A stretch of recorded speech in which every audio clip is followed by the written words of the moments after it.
If you've ever dreamed of exploring ancient Egypt, longed to follow in the footsteps of the pharaohs, or imagined the desert sun setting over the emerald Nile, you're ready to step aboard a Nile River cruise. For over 5,000 years, the Nile has been the lifeblood of Egypt, and there's simply no better way to experience that wealth of Egyptian history, culture, and architecture than on a Nile River cruise. The Nile is a wonder in its own right, the wellspring of civilization in ancient Egypt and northern Africa for the last 10,000 years.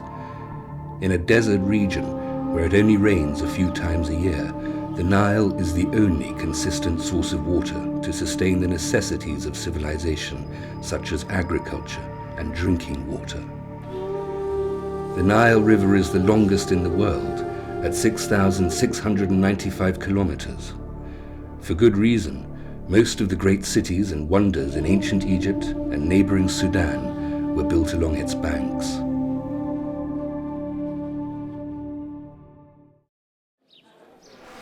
Let's start our journey at perhaps the most famous of these ancient wonders, the Pyramids of Giza.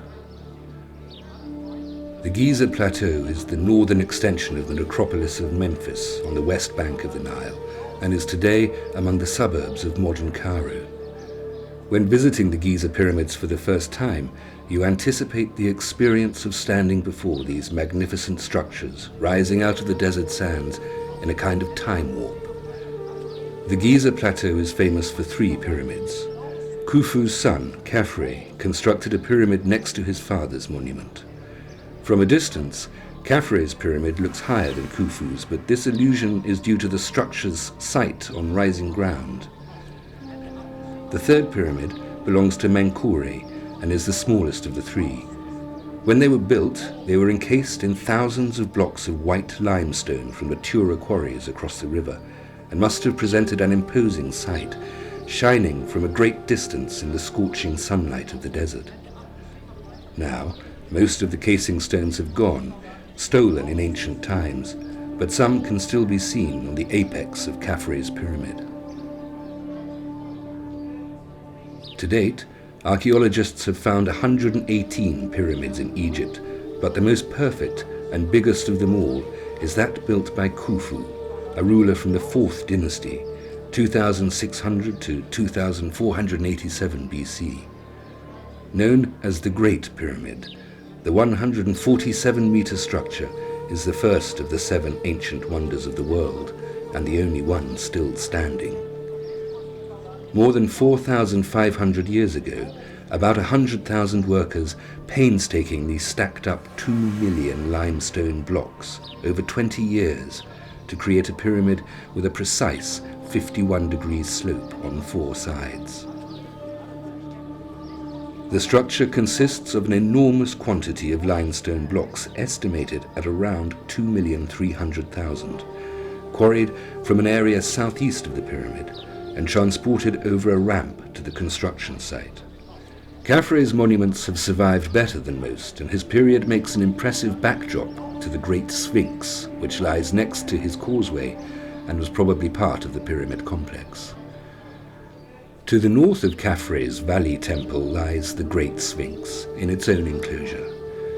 It is currently thought to have been modelled during Khafre's reign and would have been the first colossal statue in ancient Egypt.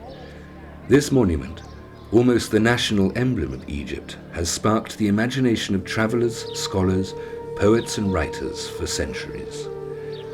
Fashioned from an outcrop of limestone left behind from the quarrying of stone of the Great Pyramid, the Sphinx crouches in a rectangular ditch bounded by Khafre's causeway to the south. It is a colossal crouching lion with a human head, thought to be carved with the features of Khafre, though this is the subject of some debate.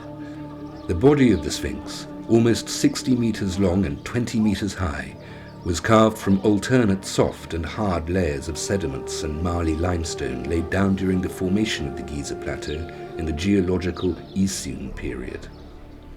Before leaving Cairo and heading downriver, it is worth visiting the oldest pyramid in the world, the Step Pyramid at Saqqara.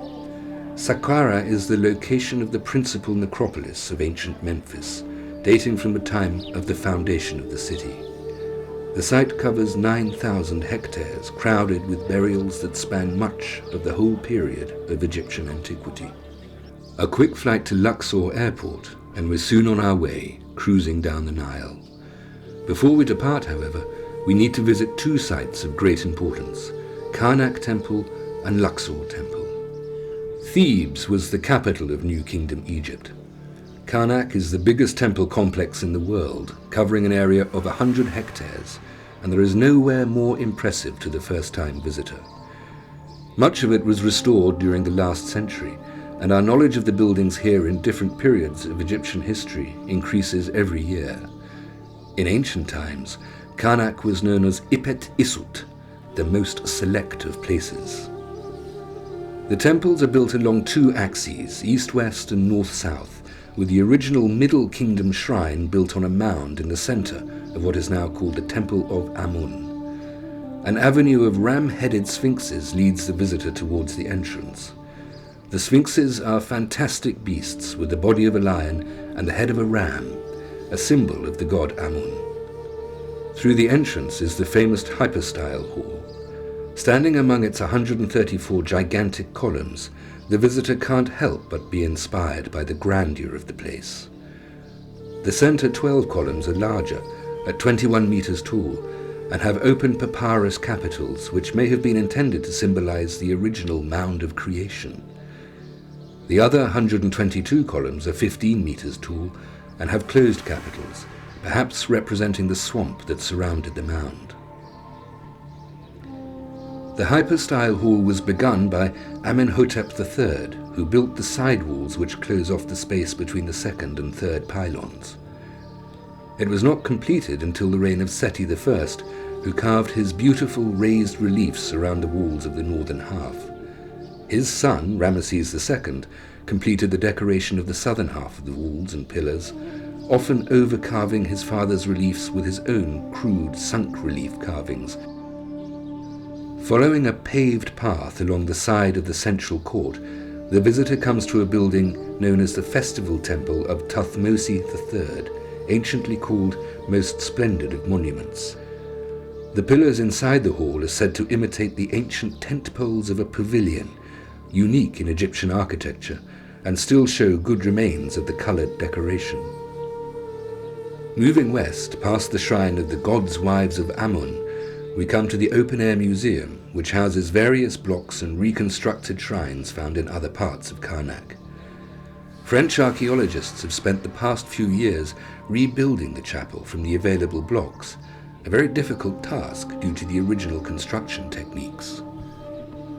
On the other side of the Temple of Amun, to the south, the visitor comes to the sacred lake.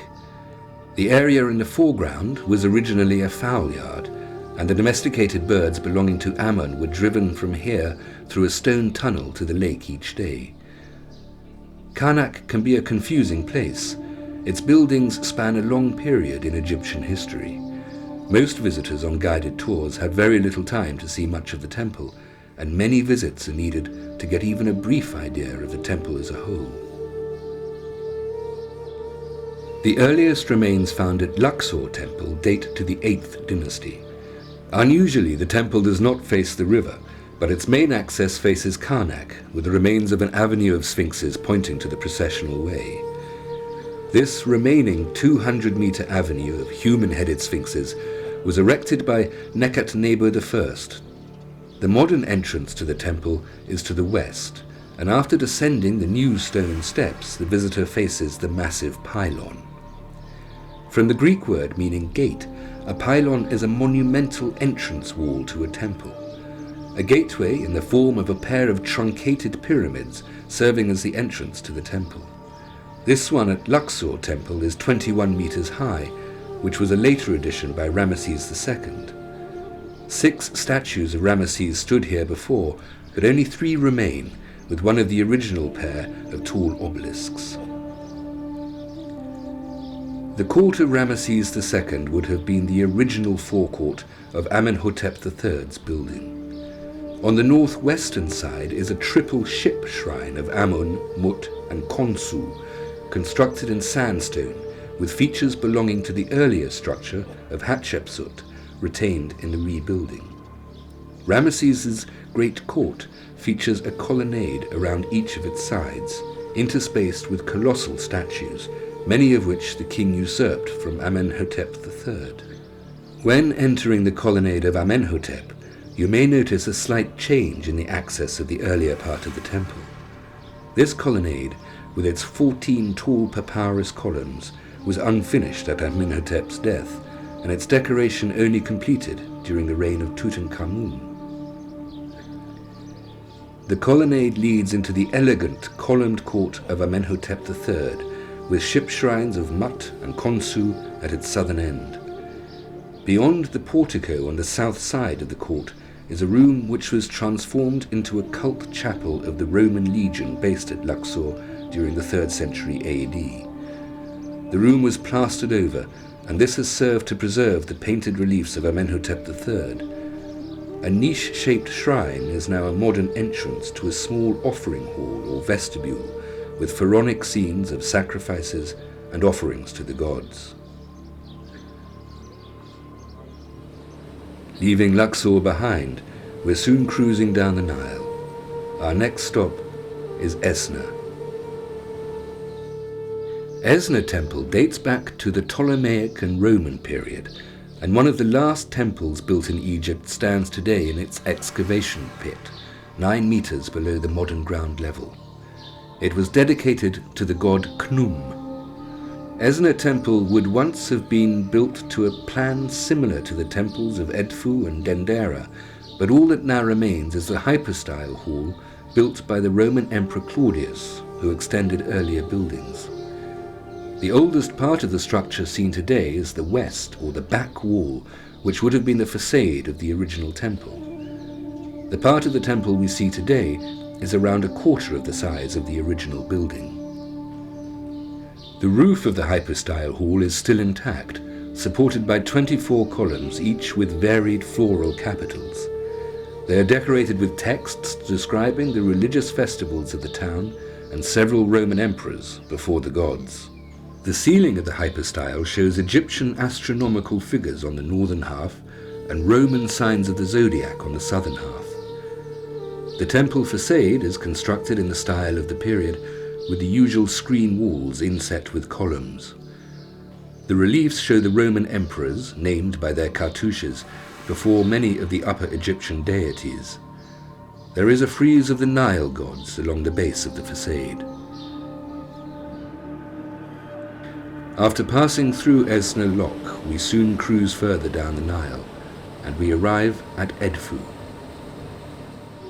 Of all the temple remains in Egypt, the temple of Horus at Edfu is the best preserved, and the only one we know to have been completed. Until recently, visitors approached the temple past its massive enclosure wall on the western side, carved with figures of the Ptolemaic kings making offerings to various deities. Carvings on the massive twin towers of the 36-meter-high entrance pylon are almost mirror images of each other, with the traditional scenes of the king smiting his enemies before Horus. Ahead is the main temple facade, in front of which stands the famous colossal black granite statue of Horus as a falcon, wearing the double crown of Upper and Lower Egypt. Inside, the first thing to strike the visitor is the almost deafening twittering of birds up in the roof. This is the outer hypostyle hall, or pronaos, with 18 tall carved columns to support a ceiling decorated with astronomical figures representing the sky. The inner chambers of Edfu Temple are similar to Dendera. The ceiling is supported by 12 slender columns. This hypostyle has a number of chambers leading off to each side, including 2 chambers of offerings and a laboratory with text describing recipes for incense, ointments, and other temple necessities. And then we come to the Holy of Holies, the most sacred area of the temple.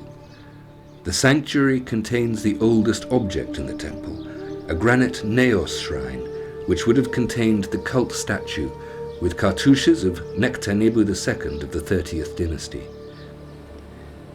Moving on from Edfu, we travel to Kom Ombo. Kom Ombo Temple is very unusual. It was dedicated to two triads of deities, each with their own associated chambers and sanctuaries. On the eastern side of the temple, the crocodile god Sobek, Suchus or Seth, is honored with his wife, who is here named as Hathor. The main entrance pylon has been destroyed, but entering through a portal at the southeast, the visitor comes into a large court with remains of a Roman columned portico, which still has good color on some walls.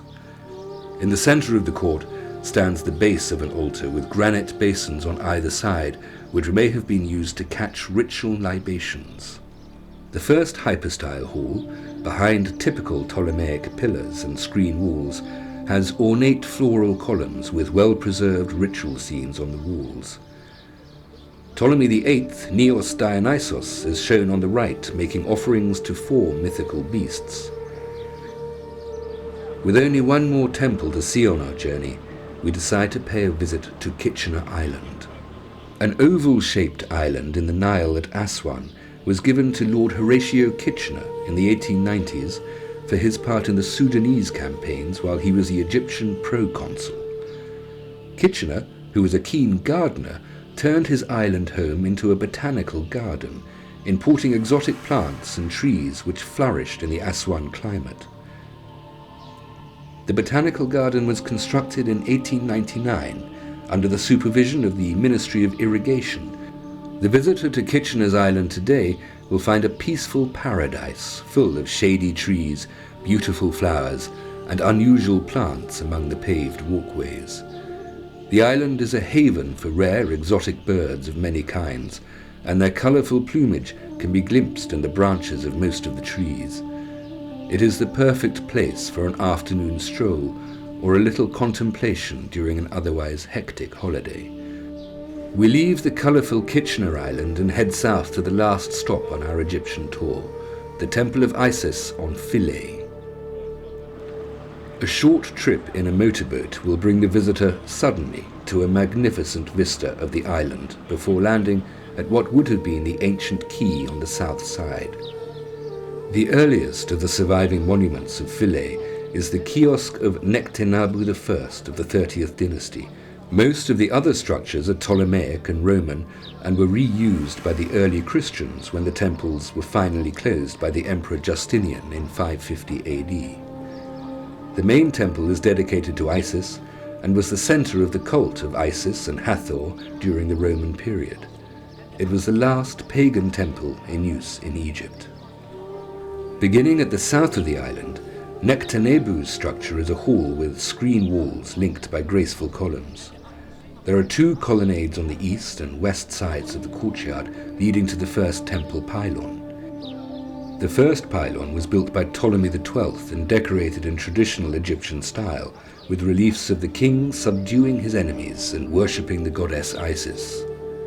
Leaving the main temple by a doorway in the eastern side, you can visit the small temple of Hathor built by Ptolemy VI and VII with its Ptolemaic papyrus columns. This is currently undergoing restoration. Egypt has been known as the cradle of civilization for centuries and also as the cradle of inspiration, the source of many discoveries and experiences. Whether it's a desert adventure or the unfolding of history that interests you, Egypt will be the destination that sparks a burst of inspiration in your heart and mind. A great story awaits you on the banks of the Nile.